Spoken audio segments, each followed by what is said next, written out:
একটুক বলার কারণে যদি জেলে যাওয়া লাগে, একটুক বলার কারণে ইনসাফের রাষ্ট্র কায়েমের কথা বললে যদি হাতির মতো গুলি খাওয়া লাগে, গুলি খাইতে রাজি আছি, জেলে যাইতে রাজি আছি, রিমান্ডে যাইতে রাজি আছি, তবুও বাতিলের কাছে আপোষ করা যাবে না, মাথা নত করা যাবে না।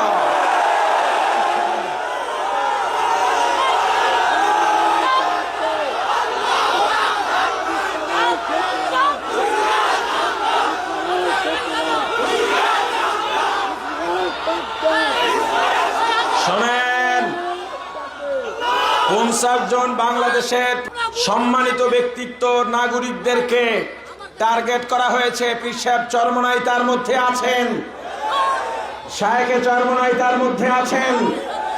আজকে আমাদের আমির, আমাদের কলিজার টুকরা হযরত পীর সাহেব চরমনাইকে আমরা এখান থেকে আশ্বস্ত করতে চাই, কোন রক্তচক্ষুকে ভয় পাবেন না।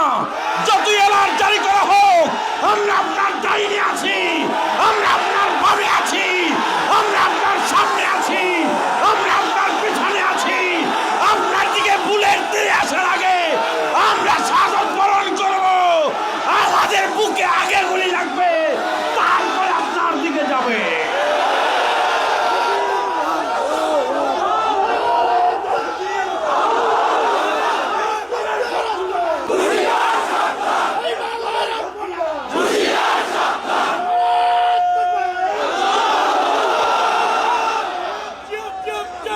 আলহামদুলিল্লাহ, বসেন।